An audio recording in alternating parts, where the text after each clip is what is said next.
Class 9, very good morning. Let's continue our chapter number 5, The Happy Prince. अभी तक हमने देख रहा है कि हमने पेज नंबर 34 तक रीडिंग कर लिया है. कुछ थोड़ा सा पोर्शन रह रहा है इसका. अभी तक की स्टोरी में हमने देखा किस प्रकार से जो हैप्पी प्रिंस था वो अपनी प्रीशियस थिंग्स सभी पुअर विलेजर्स को दिलवा देता है लिटिल स्वेलो की हेल्प से, और एट लास्ट पुअर स्वेलो भी बहुत ज़्यादा ठंड के कारण वहीं पर गिरकर मर भी जाती है. अब स्टेचू अकेला है, फेडेड हो चुका है, उसके जो प्रीशियस स्टोन्स थे वो सब गायब हो चुके हैं. यहाँ तक कि जो गोल्ड की परत थी उस पर वो भी धीरे धीरे करके लिटिल स्वेलो सभी पुअर्स में दे चुकी है. आगे की रीडिंग को कंटिन्यू करते हैं. आगे देख लीजिए सभी लोग.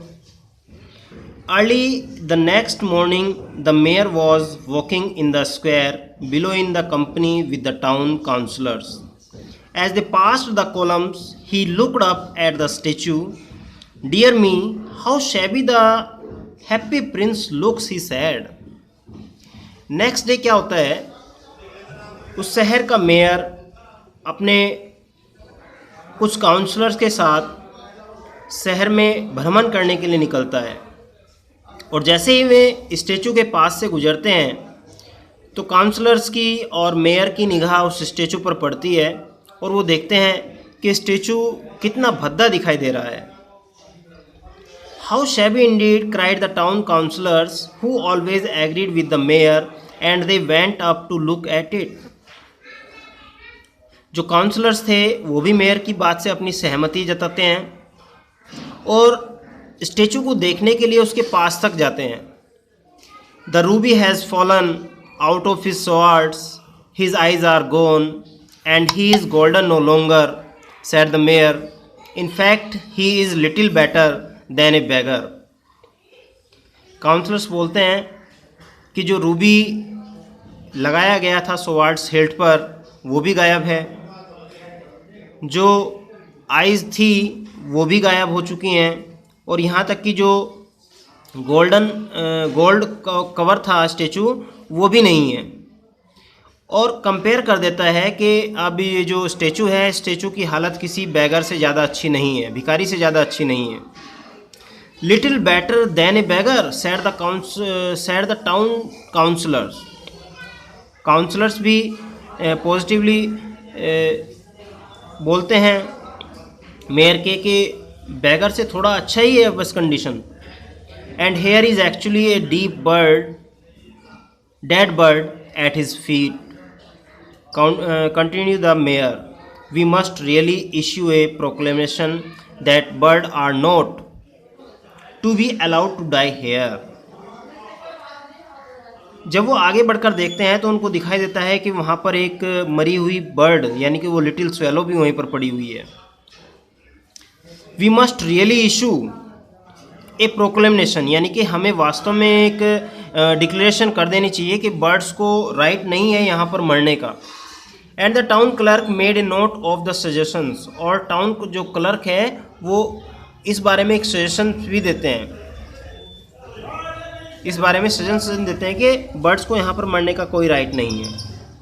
सो they pull down the statue of the happy prince as he is no longer beautiful, he is no longer useful, said the art professor at the university.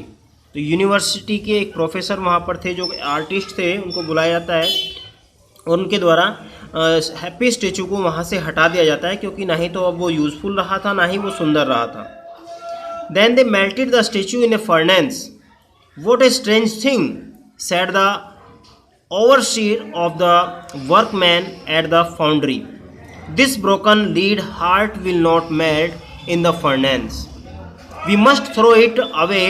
So they threw it on a dust heap where the dead swallow was also lying. जब statue को उतारा गया और उसको पिघलाने के लिए furnace यानी कि भट्टी में ले जाया गया, तब एक और विचित्र बात घटित होती है जो वहाँ के वर्क्समैन थे वो देखते हैं कि जिस मटेरियल का हार्ट बनाया गया था उस लिटिल हैप्पी प्रिंस का स्टेचू का, वो मेल्ट नहीं होता है, वो पिघलता नहीं है। इसलिए वो लोग उस हृदय को उठाकर वहीं पर फेंक देते हैं, उसी स्थान पर फेंक देते हैं जिस स्थान पर उन्होंने लिटिल डेड स्वेलो को फेंका था। अब कहानी थोड़ा और आगे बढ़ती है। गॉड के साथ कन्वर्सेशन यहाँ पर है, ईश्वर और देवदूत। Bring me the two most precious things in the city, said God to his one of his angels. ईश्वर ने अपने देवदूतों से कहा कि मुझे इस शहर में से 2 महत्वपूर्ण प्रीशियस कीमती चीज़ें ला कर दो। And the angels brought him the leaden heart and the dead bird. और इस प्रकार से जब एंजल्स को ऑर्डर किया गया तो एंजल्स ने वहाँ से हैप्पी प्रिंस का लेडन हार्ट और डेड बर्ड्स को ले जाकर ईश्वर के सामने प्रस्तुत कर दिया। You have rightly chosen, sad God.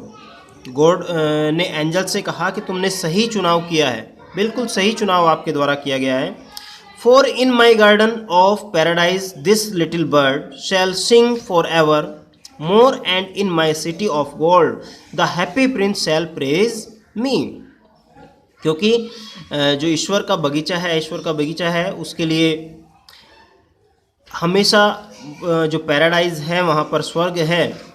This little bird shall sing for ever, हमेशा के लिए ये जो लिटिल बर्ड है वहाँ पर हमेशा खुशी के गीत गाएगी।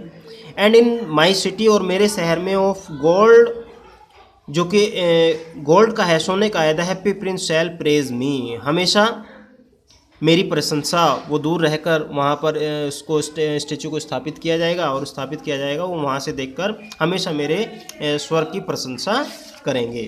तो इस प्रकार से स्टूडेंट्स ये जो आपका चैप्टर है द हैप्पी प्रिंस कंप्लीट होता है। इस चैप्टर का जो मोरल है, मोरल मैं आप लोगों को बता दूं, इस चैप्टर का मोरल है कि हमेशा जो लोग अच्छे होते हैं, जो दूसरों की भलाई के लिए काम करते हैं, हमेशा उनका अच्छा ही होता है, चाहे वो इस संसार में है या फिर ईश्वरीय सत्ता में वो, ईश्वर के पास वो। तो सभी लोग जो भले होते हैं उनके साथ हमेशा अच्छा ही होता है, यही इस चैप्टर का मोरल भी है। अपनी नेक्स्ट वीडियो में हम इस चैप्टर से रिलेटेड जो क्वेश्चन आंसर हैं उनको डिस्कस करेंगे। आपका ये चैप्टर कंप्लीट हुआ। मैं आपको एडवाइस करना चाहूँगा कि आप सभी एक बार इसको फर्स्ट टू लास्ट एक बार अच्छी तरीके से रीडिंग कर लीजिए।